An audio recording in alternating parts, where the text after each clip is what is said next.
Welcome back to another Reading and Correcting with me, Kindar, the Tiger Writes, and Ty, the Tiger Supervisor. These are where I read a chapter from one of my stories and correct it as I go. If you want to listen to these live, it's every Tuesday morning, 8 a.m. Eastern Time on Twitch and YouTube, and if you are looking to support me, that is on my Patreon. Today we are doing chapter 77 of Stepping Wild. Tibs caught sight of the occasional guard through the small window. He sensed 4 of them, plus her in the attic. The fabrics that made out his costumes were no longer hanging from where he stored them. Their essence was pulled on the floor, ripped to shred. Yeah, I'm not going to go to shred, just ripped. Simply because I need the roamer's costume to be mostly intact. That meant he wouldn't be the naval roamer until he remade the costume. She stood before the chimney watching them, as far as he could tell from her position. The muddling meant he couldn't sense if she shifted or where she looked. Being clever enough to figure out where his hideout was meant that getting what he needed for his costume could be complicated. She'd seen what they'd destroyed, so she'd know to be on the lookout, to be on the looking.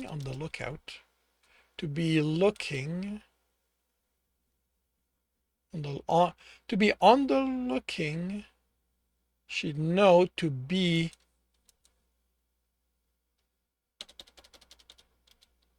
looking for merchants dealing in those fabrics. Probably was already planning to watch for any theft of them.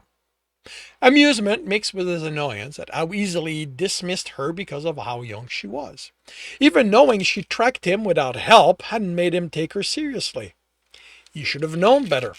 How often had he taken advantage of looking like a child, of being one? He'd been clever even back then. He couldn't think of one time when he'd been outsmarted. His failed plans had been due to his lack of experience and other events interfering. The brand itched at the reminder and he barely kept from scratching it. The one thing they hadn't found were his quains. Earth essence made it easy to reset the stone that made the disused chimney, so his work couldn't be noticed, even by her standing so close, out of the way of the guard, still tearing apart the room, having moved onto the boxes and crates that had been there when he moved in.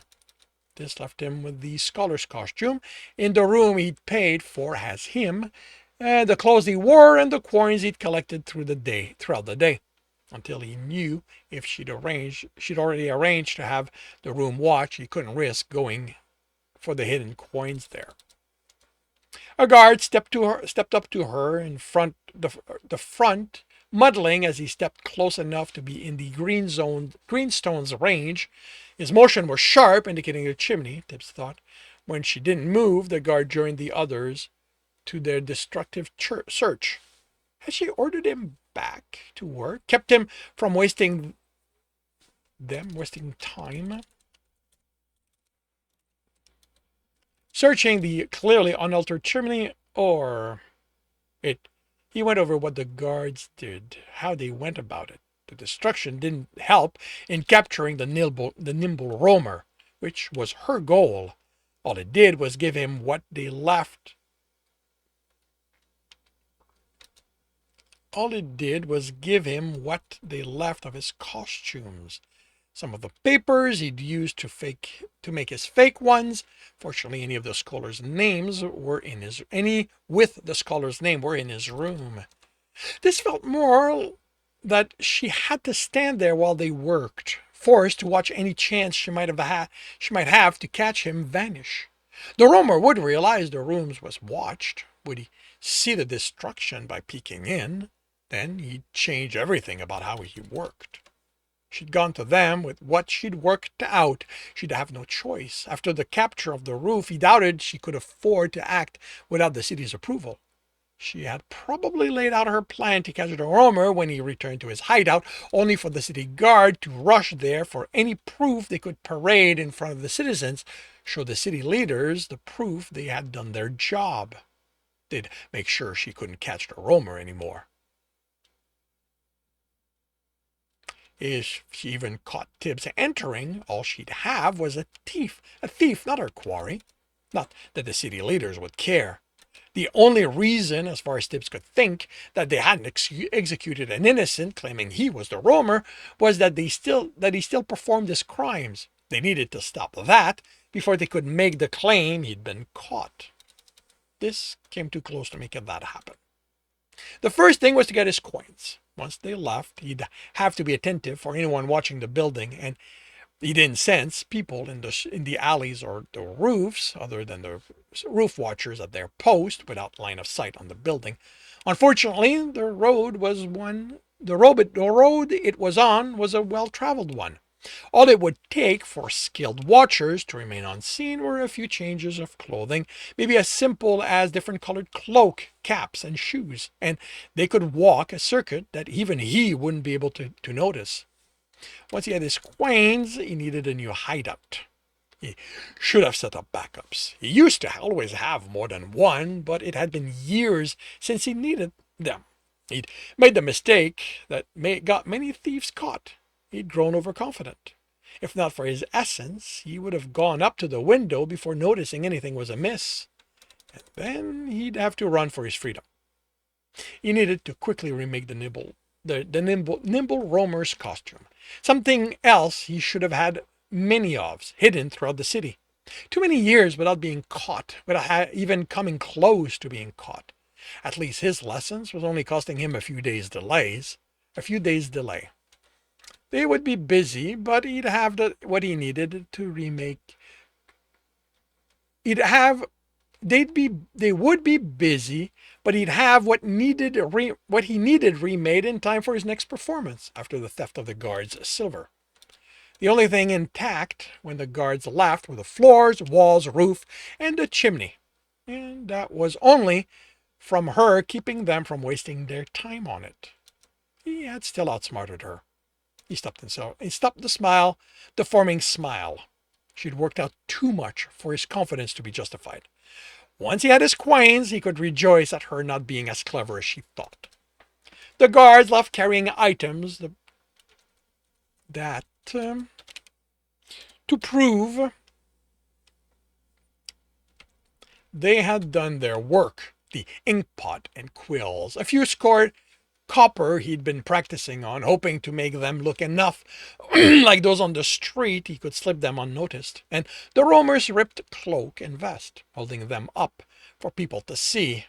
Proof they'd finally stopped the roamer. He couldn't wait for the city's folks' reaction during his next performance. 2 days were ample for the city's proclamation to reach everyone, and his reappearance would show their incompetence. How often could they discover the roamer's hideout, claim they'd caught him, until no one believed them? How would that affect any claims they made as to what was best for the city's people? If he made sure she was the one finding them, how long until the city stopped letting her work here? Until she lost confidence in what she knew about him. A few extra costume, coins left behind, the time to create the evidence. He'd worked there for a while. He had plenty of coins hidden in the chimney to cover what he'd need to make that happen, and still hand over what he'd promised, the quiet rebellion, and he'd remake that cost with only a few thefts of silvers. She left the attic with the guard, and he readied himself. She would have to signal whoever she'd hired. If she didn't, he'd act quickly, and she wouldn't know she'd missed him. At the steps, she stopped and turned. The guards grabbed her arm, and she wrenched it out. He couldn't tell if the argument turned heated, but it ended with her heading back in while the guard went down the stairs. She had a knife in her hand by the time she reached the chimney. She carefully pried a stone out, then another. A third, and she could put her arms in.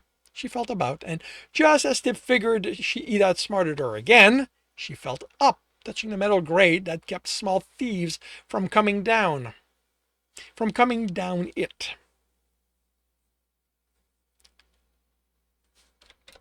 from, you know what, from entering this way.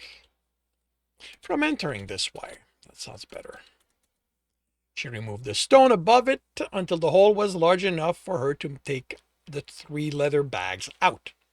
Tibs couldn't think of anything to do while she studied the knots keeping them closed. He hadn't opened them yet, as he hadn't needed those coins. She tied the bags together and put them over her shoulder before leaving. She stopped at the edge of the door, peeking out. 2 guards were on the other side of the street, talking. When a group of people passed between her and them, she fell in with them. He followed her from the roofs, only lost sight when he had to avoid the roof watchers, but never sense of her. Even without the coin of bags, the muddling of the stone cause made her distinctive among the rest of the people. That she hadn't handed them to the guards meant she might not be as honest as she seemed. Maybe she hadn't targeted him so she could stop his crime, but because she knew he had a lot of coins and wouldn't be able to set the guard on, he wouldn't be able to set the guards on her. Plural. That felt wrong. He'd encountered her twice before.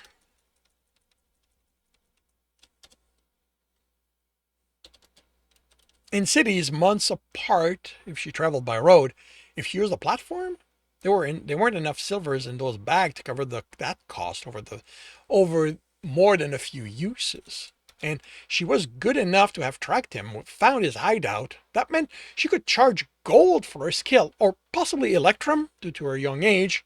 She had mentioned this would help her prove herself to others. And if this was a con, which she didn't think it was, she could still make more than those bags contained in less time. But her lack of honesty put her in the same position she'd put him. When he stole them back, she couldn't go to the guards. She would be after him again once the nimble roamer resurfaced, possibly working harder to make up for the humiliation of having been outsmarted, but he'd learned enough about how she thought she wouldn't get close to him a second time.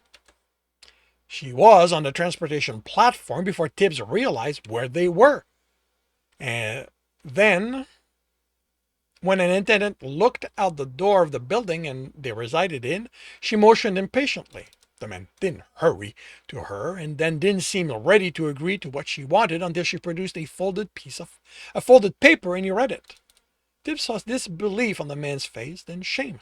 He nodded as he handed it back, and again, before Tibs realized what was happening, golden light surrounded them, then faded away. She'd taken his coins out of the city. Worse, out of his reach. His dismay faded, and he held back the laughter long enough to confirm he was the only one on this part of the roofs. He'd been outsmarted by someone half his age. Then the consequences settled on him, and his mirth vanished. All he had were the coins on him. Tibs could manage with little. Picking pockets would let him get food, and he had the scholar's lodging to stay in. But the roamer? He couldn't get the money needed for the clothing. The money for the clothing needed in time for his performance, and anything but a perfect replica would be declared as someone else attempting to keep the roamer alive. Stealing them was a problem. She might be gone, and the guards not overly clever, but there would be people the city leaders employed who'd have worked out where those clothes could be obtained. And he couldn't get the silver the quiet rebellions were expecting in time for them. In time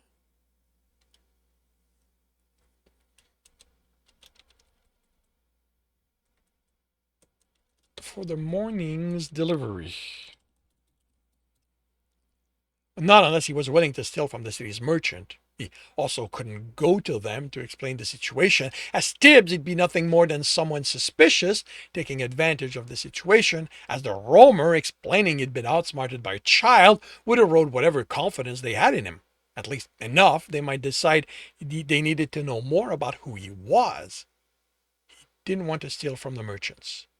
The nobles with only a few hours to find a house, get in, avoid everyone, get their coins, and leave without leaving them suspicious essence had been involved? If him rushing this didn't result in getting caught and having to fight his way out, it would result in adventurers being called in. It cursed. The merchants were victims. They didn't deserve to be robbed. But what else could he do? He had to deliver the coins he'd promised them. Or did he? He looked at the platform towards his hideout. The roamer had been stopped. The criers would spread the news well before the sun touched the top of the walls. If he'd been stopped, he couldn't deliver the coins. He couldn't abandon them like this. They needed him. Did they? That would be, didn't they? Didn't they? He sat and breathed. It had been a long time since he'd resorted to oneness to settle his emotion, but he needed it now. He chuckled. Don would have a lecture for him about how oneness wasn't something to pull out as needed. It was a way of living, something that he needed to incorporate in all aspects of what Tibs did. And considering how often his temper got the better of him, Don would be right. But Tibs was too busy to devote the months to practicing it until he always did it. But he breathed now and used that to expel his frustration. He breathed and he expelled the responsibility he'd put on himself. He breathed and expelled the worry about what would happen without him to hold everything in place. There was someone holding things in place, and the unknown mastermind of the quiet rebellion, the one whose plan was already in motion, the one who needed the coins Tibs provided. But did he? He breathed and expelled the need. He had to be the one to solve everything. His coins helped. Money always helped. But how much of what they'd ask for was truly needed? The mastermind was too clever to ask for the minimum. He breathed and expelled this doubt. That he had to be to set all this in motion. Did they have the minimum they needed? Surely they did. As much as they wanted? Probably not. But he had delivered more than half the amount he promised. He breathed and expelled the unexpected disappointment. They didn't need him. But his research needed him. He breathed and expelled his certainty. When was the last time he'd uncovered something of use? But there was tomorrow. He breathed and expelled his uncertainty. There was always tomorrow. But he had now. He had the information on the forest, the stories hinting that they were at where a dungeon might be, if there was one. He told himself 1 year to help the city. He breathed and expelled his reproach. That was before he'd found the quiet rebellion, someone to lead the people to reclaiming their city. He never wanted to be that person. He couldn't be that person. Tibs was wrong to lead something like that. His temper would destroy the good he wanted to do. He didn't have to stay. He breathed and held it in. He savored the bitter sadness acknowledging it caused. He expelled his guilt. He'd planned. He'd helped. And for the first time, he'd been outsmarted. He chuckled. He doubted ending the roamer's career had been her plan. She'd probably be back after spending the coins she'd taken to take up the hunt, but he wouldn't be there to witness it. He headed to the scholar's lodging to gather the few things that would help him on the road. Then he'd be bound for the wild again. And that concludes chapter 77 of Stepping Wild. If you are enjoying this, please leave a like.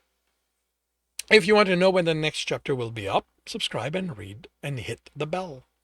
If you want to read this story, it is available for free on Royal Road. If you want to read ahead of that and support me in the process, that is on Ream Story.